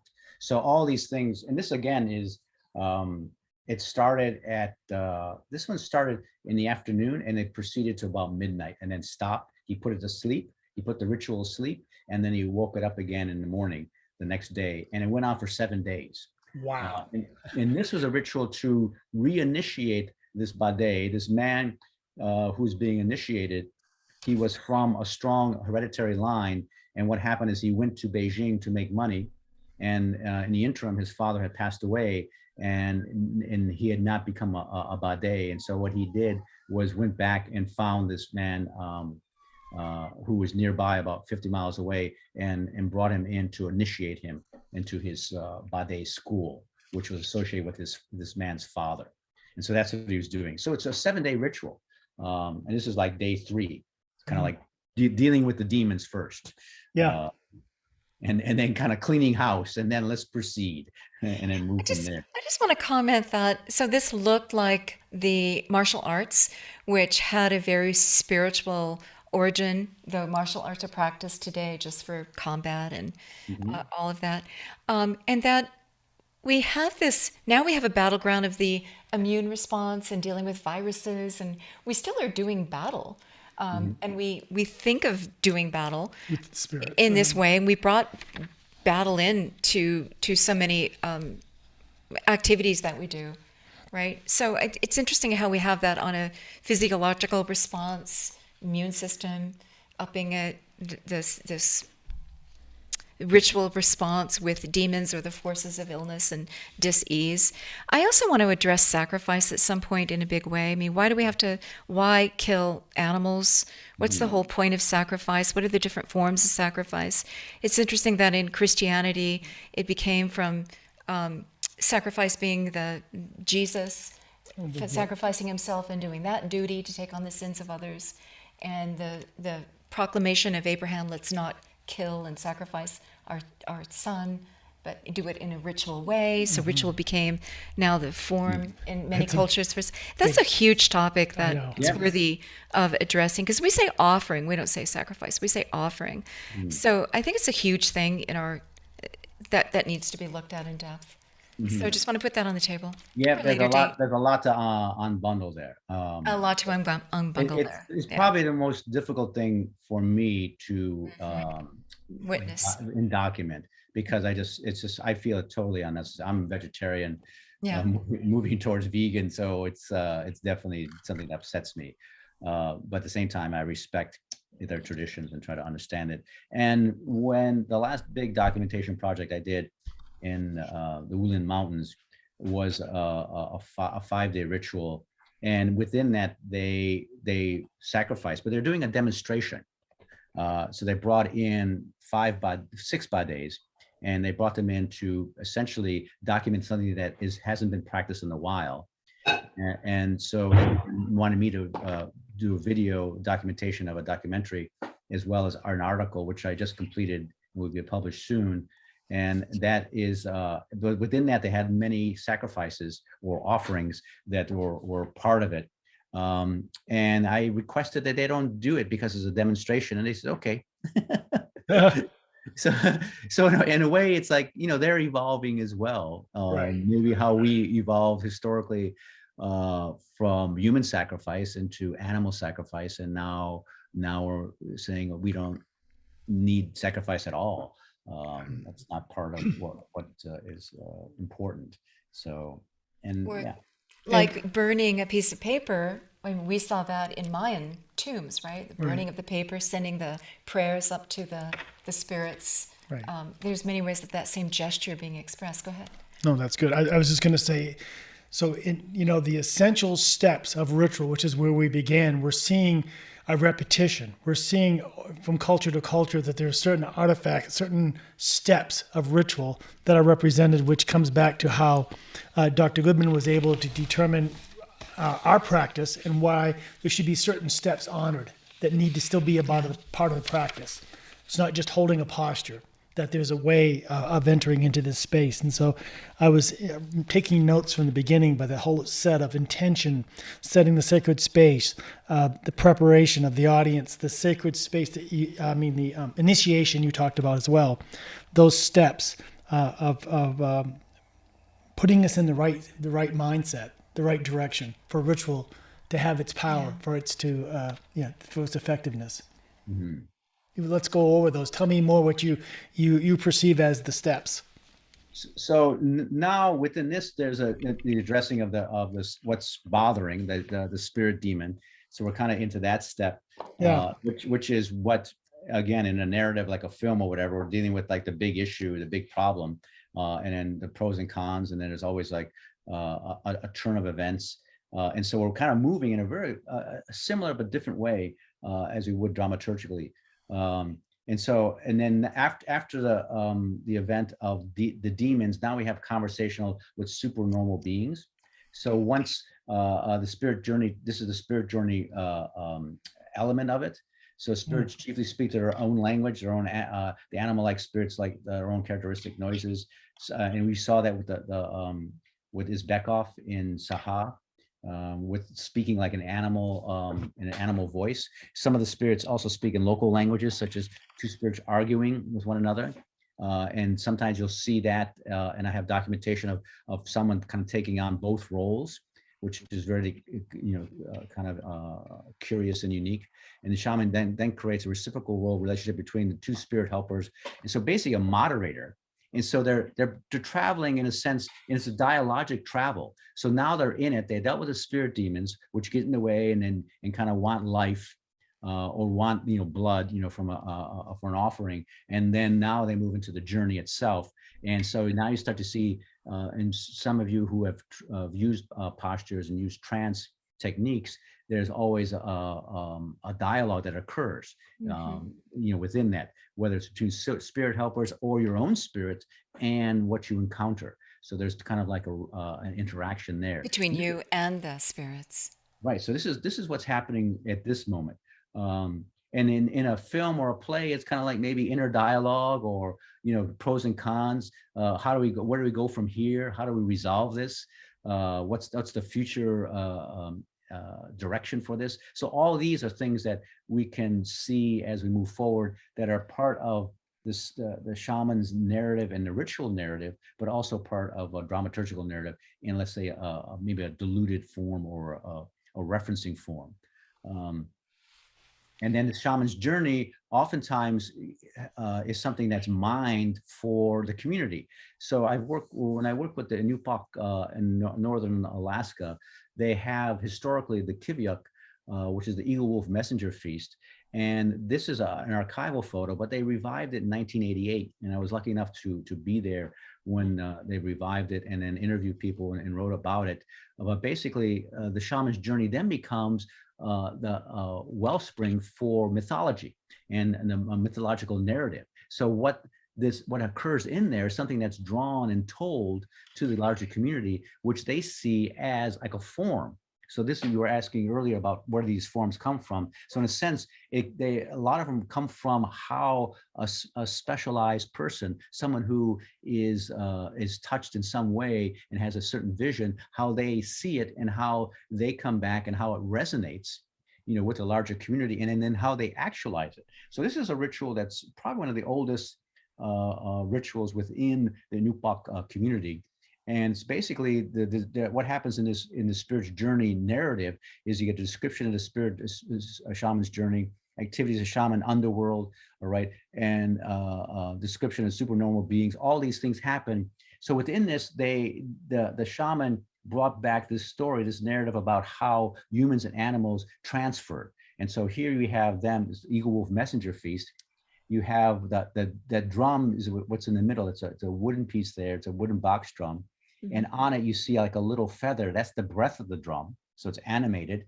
And then the mountains, the ridges there are the mountains. And so they beat this wooden drum, for it. And then these dancers are those who, if they look up, which we'll see in the next image here, you see them here, how they look up, and then how they become humans. And so this refers to the ritual is basically affirmation, retracing of this origin myth of how when humans and animals were easily transferable one to the other, and then how realities were like interchangeable easily. And if you've been anywhere near the tundra or the Arctic, you understand there's a distortion daily of like time and space to see such vast whiteness, and then see like the sea, and then the sky. It all kind of blends into this kind of this vastness, which really distorts your sense of time and space, distance, and it can cause for some people what they call Arctic hysteria. Basically, we have no sense of like location or points of reference, and so you have to kind of create, if you have an image of those slick glasses that the Alaska Natives used, Yupik and Upak people use not only for sun, as a sun visor, but also it's a point of reference because they're rounded. And so what you see is actually, you can see like a reference. Whereas if you have it, and I've been there, it's like, you feel like you're in a dream. Like a Matrix, like Matrix 1, they have this dream moment, it's all white. It's exactly like that. And all you're aware of is like whatever it is, whether it's a bird or an animal or even yourself, becomes kind of heightened and very distorted. So it's within This this sense of sensory deprivation, and the landscape itself is putting you into an altered state. Yeah, it's hard to explain. I mean, you have to experience. I've experienced something like that. It's just like wide open, and so this is kind of like the larger like biophysical context for it. So the shaman, the originating shaman, who was probably a very powerful shaman, and it's in there's a story based on this journey that's brought to the community, and it was so powerful and resonated so powerfully with the community that they created a ritual which still exists today. And who knows its origin as far as in time and space, but its origins now. And then also within this is basically the upshot of it's a more complicated, but as far as detailing, but basically to beat the drum is to beat the heart of the ego mother. And the ego mother is the creator of the Yupok world. And so they must dance in order to, and then keep her heart beating and keep her alive. Heart beating. And the wolves were charged with like coming from the other world, the animal world, to show humans how to dance and how to keep the beat going. And then you have these eagles here, which represent the mother, and then they're also dancers to represent the acceptance of the mother to the dance. So it's a reaffirmation of an origin myth. Much like when you go to a Christian or a Catholic mass, essentially it's a reiteration of the origin myth. Well, let me add something here then, based on our work with many trances and people who don't have an intellectual understanding of this. We don't in the West, but the experience is commonly that we're invited by the spirits or the ancestors to dance, and that we're helping to activate the universe. We're helping to keep the heart beating, to wake it up, to that we have a role in moving the cogs of the wheels of the universe. We come out of that, and then we share, and that's the understanding that we're given directly. Right.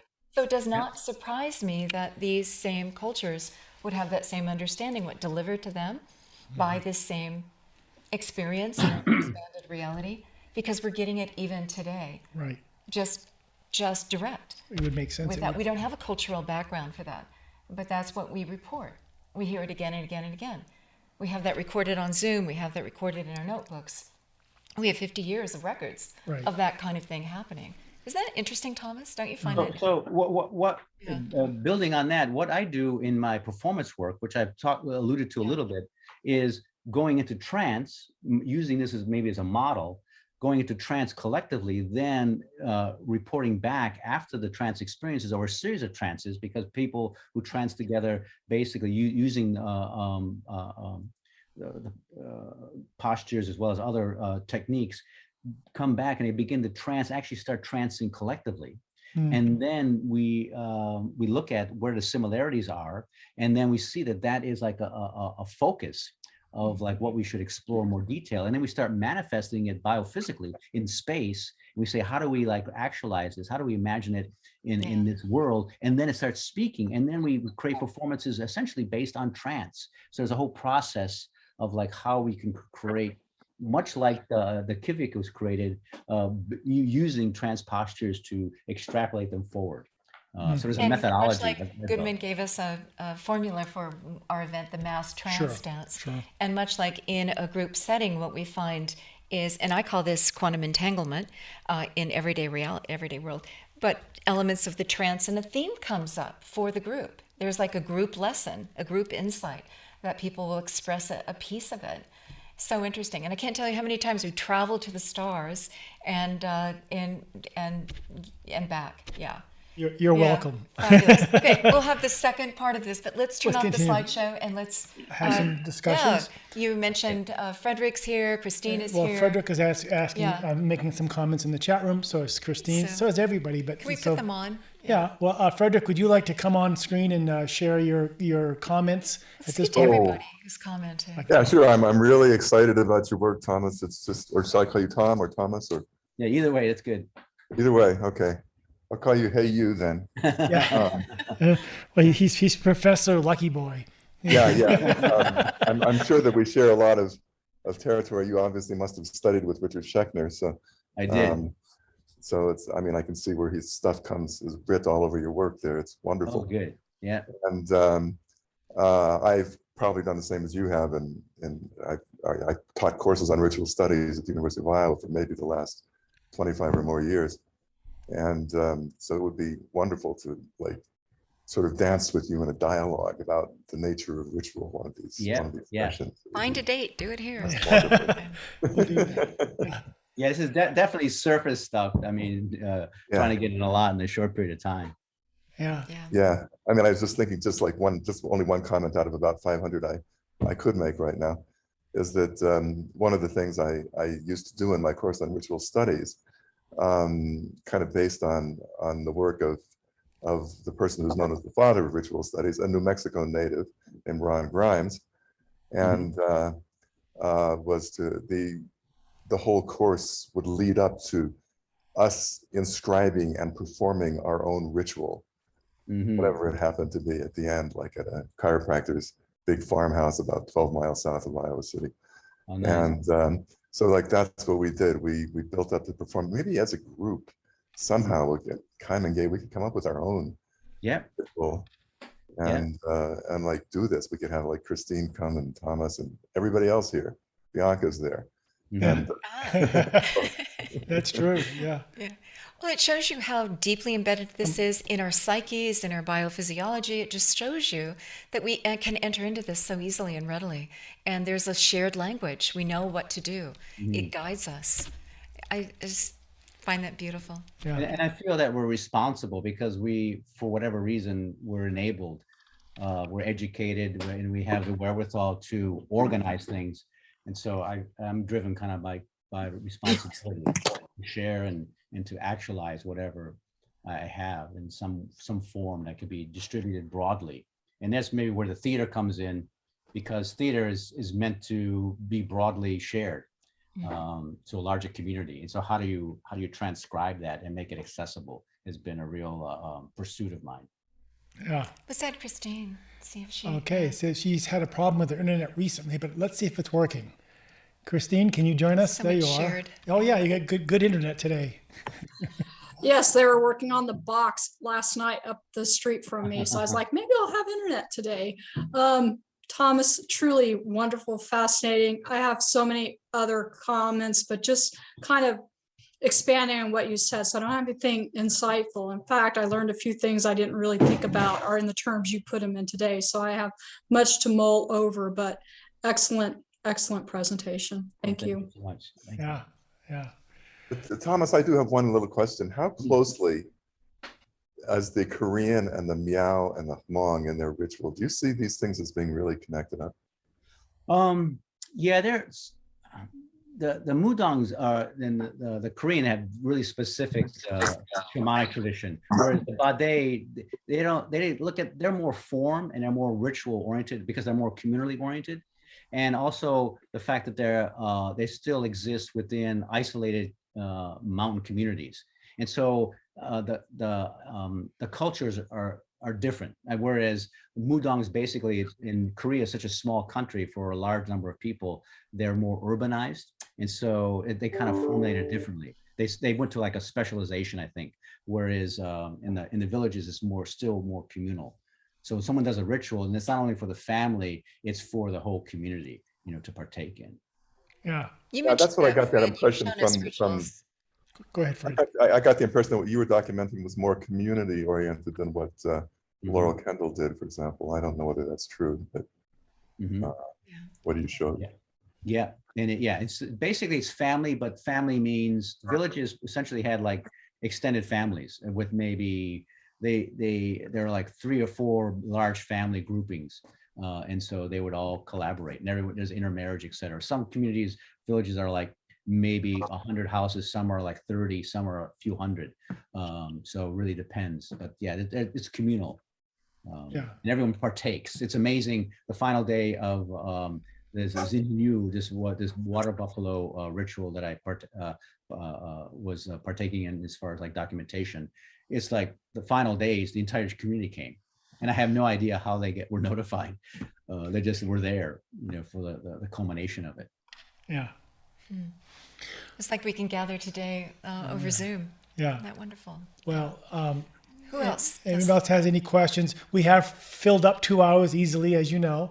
So I'll go ahead and. Are you willing to spend a little overtime so we can get some other if there's other questions and questions, comments? let's see how it goes. I think there's so much to digest here, and his scholarship is so profound, work. and his field work. So I really appreciate the fact that some of us need to digest some of that as we connect the dots. But you're welcome to raise your hand. Oh, Jean from hello, Jean. Yes, hi. Yes. So I just wanted to mention the sound that was in the last one where it's as the gongs and trumpet. I don't know.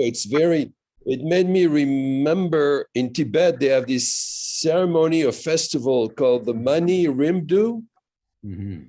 It has that similar kind of sound where you've got gongs. I mean, it's like you don't know where you are, kind of thing. Yeah, it's disorienting. Yeah, I agree. It's kind of, there are sounds coming at you from all places and levels and frequencies.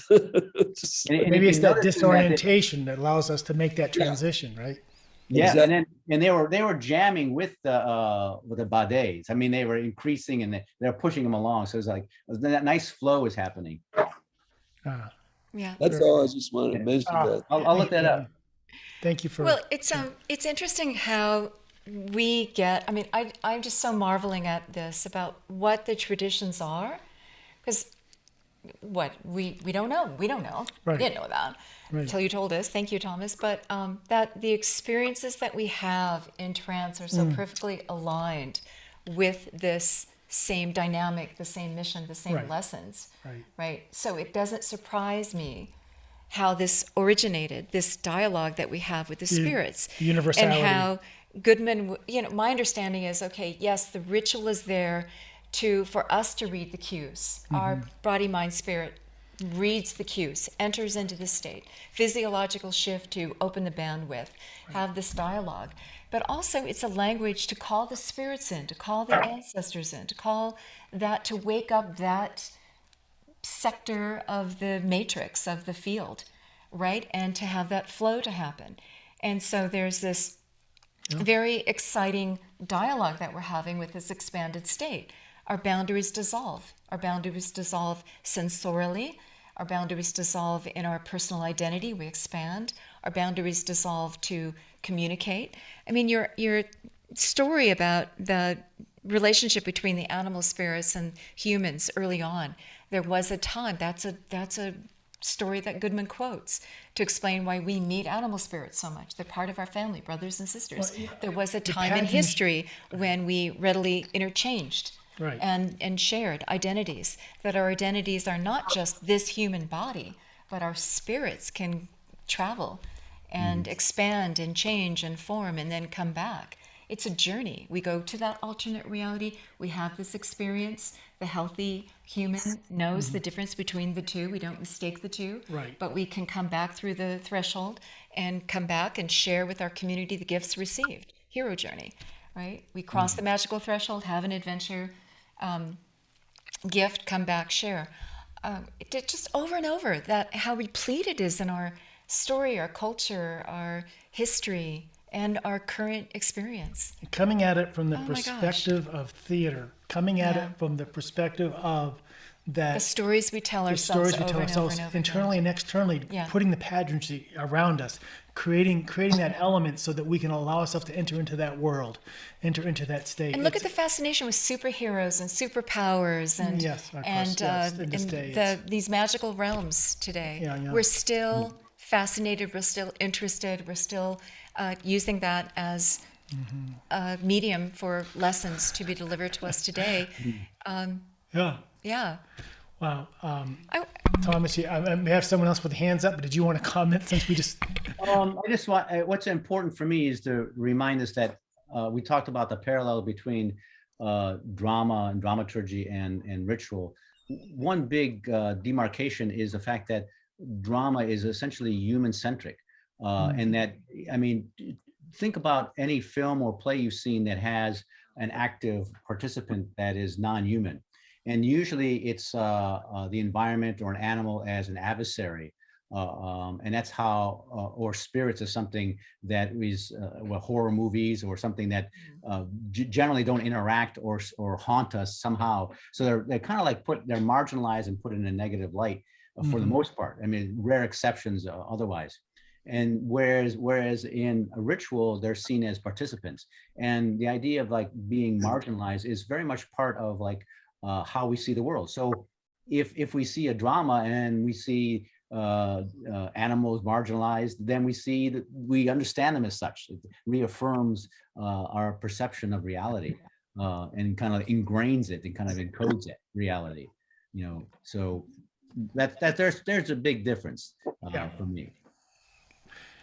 well, and also to deal with disease, call them demons, call it disease, call it imbalance, call it life's challenges.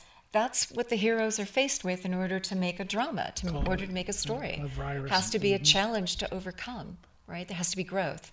Yeah. So, yeah, Last- that's interesting that you see it even in there. Sorry. I want to just say, because Sidney Poitier recently died, and so he has been on the news, and here's an actor from the theater and film. And I thought, what wise word this man spoke. So when they were doing a lot of retrospectives of his life, I had to write down something that he was quoted with, and I want to share that. He said, hope is the universal tool that we are not designed for us to be here in perpetuity. We are not it is not designed for us to be here in perpetuity. Hope is the universal tool. Hope is the eternal tool in the survival kit for mankind. We hope for a little luck. We hope for a better tomorrow. We hope to somehow get out of this world alive. Right. And if we cannot, and we do not, then it is enough to rejoice in our short time here and to remember how much we loved the view. And I want to say that to get out of this universe alive, to get out of this life alive, that's part of what ritual does for us. That is part of what our engagement with this alternate reality does for us. And part of the lessons that we see, Thomas, over and over and over again, is that there's life and death, and then this promise of rebirth, and that we continue on in the collective. We continue on in spirit, that we live a life so, I don't know, learning our lessons and engaging with one another, and it can be larger, and that we continue on. So I just find that why this work is so meaningful to us, and why you do the work you do. It's this search for the eternal. It's search for the meaning of life. It's search to connect on a soul level. So Thank you for the work that you're doing and bringing the wisdom of these various traditions forward, and also parlaying that wisdom into contemporary time. That's the whole point here, is take the wisdom of the ancients and this long lineage that we have, and let's not forget it. Let's not call it mere figments of our imagination. Let's look at its power and its purpose and its endurance, and let's parlay that into our contemporary scene and celebrate that, the continuation, right? We need to continue. We need to carry on. We need to bring it forward in these new ways. So I appreciate what you're doing about documenting, and we have celebrated so many people who are documenting the ancient wisdom ways, and that you're parlaying that and making it relevant for today, which is a shared mission that we have with you, because that's what we're trying to do today, is take this up. You can also enter into these realms. You can connect. You can open your bandwidth personally, physiologically, emotionally, spirit-wise, and we can carry forth. Make it contemporary. I still take the last question before we end. Oh, God, yes. Yeah. So that, and then Maria Elena, there you are. Hope I pronounced your name correctly. Thank you, Maria Elena. I'll keep it short. I just completed on Friday an Ayurveda theory, and it was very intense. And at the end of it on Friday night, I was so ecstatic that I put on some music. It was yoga ragas. And I haven't been able to really connect with my body because of some trauma 40 years ago. And I just realized that at one time I would just let the music move through me, and how that experience was to connect with the divine. And I felt that that's what I wanted to do. And up until that Friday night, I was kind of vague about what my service was to humanity. And perhaps there's no service, but that deep connection with the divine, I just realized that I wanted to sing and dance, even at my age. And I wanted to do it as an expression to connection to the divine.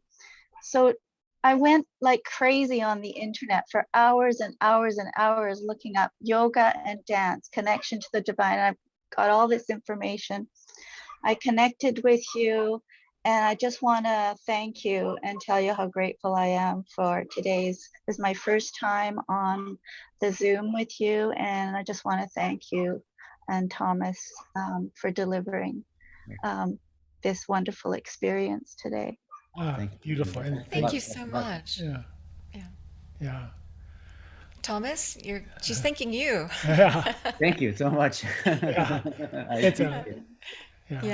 Lots more in store here. I'm glad you found us, and please continue to participate. We've got plenty of things to do and discuss, and we welcome you into the community. So thank you. Okay. Such well, an adventure. Exactly. Aren't we an adventuresome species? There's no easy way to end a conversation. No, because with we Thomas. haven't finished it. I know, but it continues. So this was the third. So we're up to 6 hours now, and we're just warming up. So we'll have to find another time when Thomas is in the United States and he's available at a computer screen and another slideshow, and we will continue. But Thomas, again, Laura's already said it. How about that panel discussion we discussed? We'll do that. Okay. Yeah, let's find a time for that, and much, much more. Any concluding summary Let's do that. remarks, Thomas? Where we've been, what we've learned today, where we're going? No, I mean, I kind of said what I needed to say for today. I mean, there's more to say, but that's a continuing discussion. That's kind of where we are. I mean, it's always evolving and continuing, and magic is happening. So the goddess is afoot. Here we are, all from our various backgrounds, different parts of the world, and it's kind of magical that we're all here now. It is. And we love... And also to respect our traditions, right? And not to forget them. And to look at them and go, it makes the whole human experience that much richer and deeper and more fascinating and more ecstatic. Yeah. So...